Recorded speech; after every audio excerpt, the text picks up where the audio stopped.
오늘 밑바닥 인생이라는 제목을 붙여봤습니다. 베드로가 예수님을 3번 부인하는 장면이 오늘 기록되어 있고, 그 전에 예수님께서 미리 예견하셨습니다. 네가 오늘 닭 울기 전에 3번 나를 부인하게 될 것이다. 그런데 베드로는 뭐라고 이야기했냐면, 나에게는 절대로 내가 절대로 그렇게 하지 않을 것입니다. 다른 사람들은 그렇게 할지라도 나는 절대로 그렇게 하지 않을 것입니다. 그가 그렇게 호언장담했었습니다. 그런데 그 호언장담이 우습게도, 그리고 우리 어저께 말씀을 나누었던 것처럼 그 칼을 빼가지고 대제사장의 그 부하의 귀를 잘라버렸던 그 베드로의 모습과는 아주 반대되는 그런 모습이 오늘 본문에 등장합니다. 자, 69절에 보시면 베드로가 바깥들에 앉아 있습니다. 바깥들에 있다고 하는 것은 벌써 예수님은 이미 잡혀 들어가셨는데 예수님 가까이 나아가지 못하고 있는 베드로의 어정쩡한 모습을 이렇게 표현하고 있는 것입니다.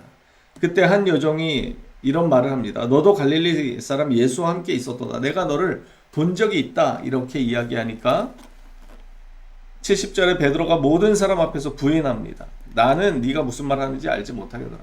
난 그런 적이 없다. 이렇게 부인하죠. 그런데 71절에 보면 다른 여종이 그를 또 보고 이렇게 이야기합니다. 이 사람은 나사렛 예수와 함께 있었던 사람입니다. 이렇게 또 증언하게 됩니다. 그러니까 72절에 베드로가 맹세하면서 부인합니다. 강력하게 부인하는 거죠. 그냥 부인하는 정도가 아니라 맹세한다는 표현을 사용하고 있습니다.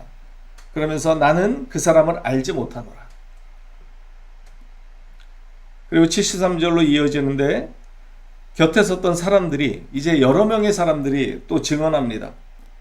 너도 진실로 그 도당이다. 그와 한패다. 너의 말투 자체가 그것을 드러낸다. 이렇게 증언하기 시작합니다.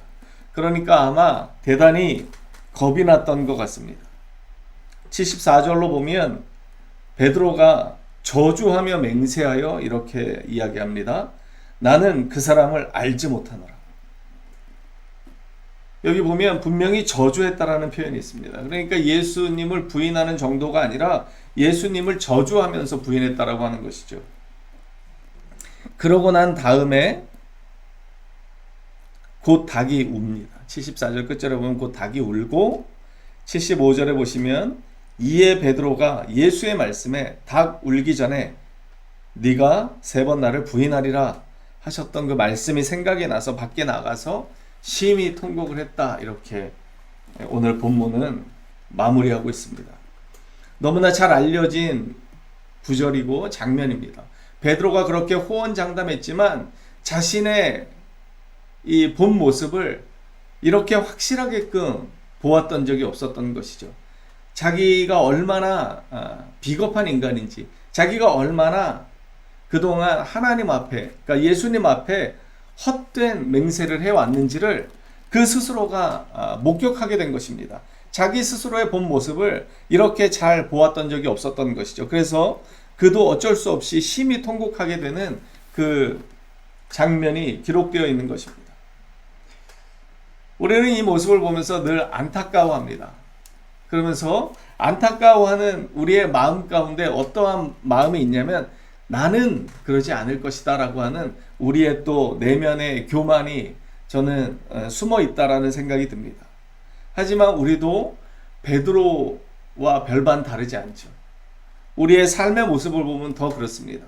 우리는 십자가의 은혜 안에서 새 생명 얻었다고 늘 자랑하고 고백하지만 우리의 삶의 진정한 모습을 보면 얼마나 예수님을 부인하고 또 때로는 예수님을 저주하는 듯한 그러한 믿음 없는 삶을 살아가는지 우리 스스로를 돌아볼 필요가 있습니다. 그래서 우리가 얼마나 가능성 없는 인간인지를 알아야 합니다. 여러분, 누구에게 은혜가 필요합니까? 누군가에게 십자가가 필요합니까? 바로 이렇게 베드로처럼 때로는 참 맞닥뜨리기 어려운 자신의 연약하고 비참하고 가능성 없는 모습이지만 그런 자기의 본 모습, 이 밑바닥 모습을 본 사람이 십자가의 은혜를 기다리게 되는 것입니다. 아직도 여전히 나는 그래도 괜찮은 사람이다. 나는 적어도 베드로보다는 나은 사람이다라고 하는 그러한 영적인 교만이 자리 잡고 있다면 그것은 사실은 우리에게 더 무서운 결말을 초래할 수 있는 것입니다. 로마서 3장 10절은 이렇게 이야기합니다. 기록된 바 의인은 없나니 하나도 없다. 깨닫는 자도 없고 하나님을 찾는 자도 없고 다 치우쳐 함께 무익하게 되고 선을 행하는 자는 하나도 없다. 이렇게 성경은 기록합니다. 이것이 바울의 고백이었습니다. 의인은 없다는 것입니다. 예수 그리스도 말고는 어느 누구도 참된 선을 쫓아 행할 수 있는 사람은 없다라고 그는 단언합니다. 그 바울이 로마서 7장 24절 이하에 이렇게 고백하죠. 오호라 나는 곤고한 사람이로다. 이 사망의 몸에서 누가 나를 건져내랴. 우리 주 예수 그리스도로 말미암아 하나님께 감사하리로다. 그런즉 내 자신이 마음으로는 하나님의 법을 육신으로는 죄의 법을 섬기노라. 그렇게 하나님의 은혜 안에서 산다고 자부했던 바울이 자신의 이 모습을 고백하고 있는 것입니다. 자기가 하나님의 그 십자가를 따라서 살고 싶은 마음도 있지만 여전히 자기 안에 타락한 모습은 죄를 사랑하고 죄를 따라 살아가고 있는 자신의 그 모습을 보면서 오호라 나는 곤고한 사람이로다 그렇게 고백하고 있는 것입니다. 에베소서 2장은 이런 말씀이 있습니다. 그는 허물과 죄로 죽었던 너희를 살리셨도다. 우리는 사실 허물과 죄로 이미 죽었던 사람입니다. 죽었다라는 건 무엇입니까? 가능성이 없는 것입니다. 완전히 끝나버린 인생인 것이죠. 더 이상 회생이 불가능한 것이 바로 죽은 것입니다. 그러한 허물과 죄로 죽었던 우리를 살리신 분이 바로 예수 그리스도이십니다. 그리고 그러한 우리를 에베소서 2장에서는 어떻게 표현하고 있냐면 전에는 우리도 다 그 가운데서 우리 육체의 욕심을 따라 지내며 육체와 마음에 원하는 것을 하여 다른 이들과 같이 본질상 진노의 자녀이었다 이렇게 고백합니다.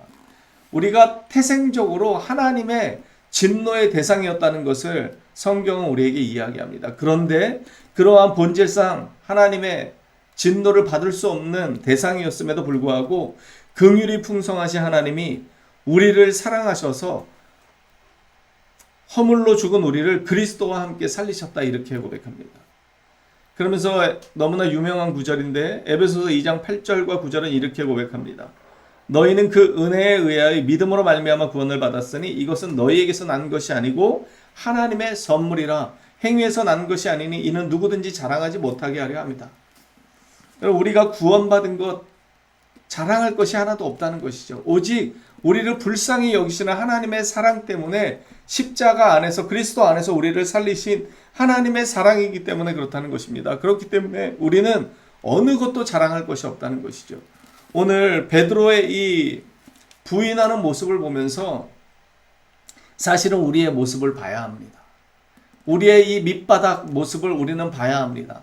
지금 은혜를 받고 말씀을 좀 알고 하나님을 이제 찬양할 수 있다고 해서 우리가 이제는 되었다 생각해서는 절대 안 됩니다. 우리는 본질상 하나님의 진노의 대상이었다는 것을 결코 잊어서는 안 됩니다. 그런 우리를 살리신 분이 얼마나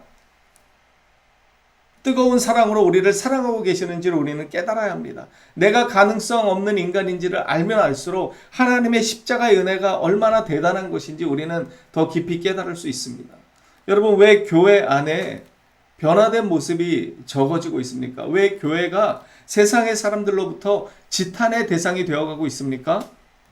내가 그럴싸한 인간이라고 착각하기 때문입니다. 내가 이제는 가능성 있는 인간이다라고 착각하기 때문입니다.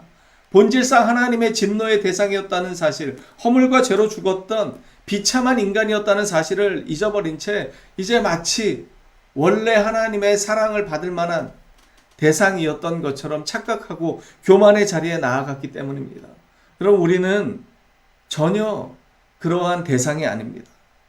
우리는 버려질 수밖에 없고 저주받을 수밖에 없고 그래서 허물과 죄로 죽었었던 우리의 상태를 깊이 자각하면 자각할수록 그래서 하나님 앞에 통곡할 수 있는 사람이 되면 될수록 우리는 주님의 은혜를 더 깊이 사모하게 되는 것입니다. 요한복음 21장에 보면 이렇게 예수님을 3번이나 부인하고 마지막에는 저주하고 도망가 버린 이 베드로를 예수님이 찾아오는 장면이 나옵니다. 그때 예수님은 3번 부인했던 베드로에게 그것을 사면복권 시켜주시는 듯이 3번 묻습니다. 네가 나를 사랑하느냐? 네가 나를 사랑하느냐? 그러니까 베드로가 2번 그렇게 고백합니다. 그러하이다 내가 주님을 사랑합니다 라고 이렇게 고백을 하는데 17절에 보면 3번째 또 이르십니다. 요한의 아들 시몬아 네가 나를 사랑하느냐? 3번째 내가 나를 사랑하느냐 하심으로 베드로가 근심하여 이르되.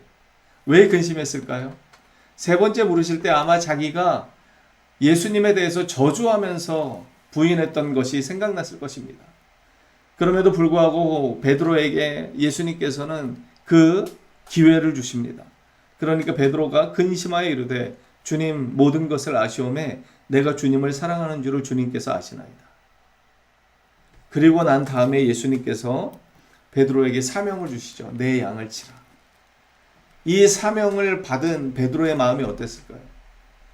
정말 예수님을 3번이나 부인하고 마지막에는 저주까지 했던 자기 자신을 친히 찾아오셔서 사랑하느냐 다시 묻고 사랑한다라고 하는 이 고백을 예수님이 그것을 받아들이시고 자기에게 사명을 맡기실 때 이 베드로가 정말 얼마나 감격 가운데 이 사명을 받아들였을지 상상이 가는 바입니다. 저와 여러분에게 예수님이 새로운 명령을 주시고 사명을 주시는 것은 이러한 은혜를 통해서입니다.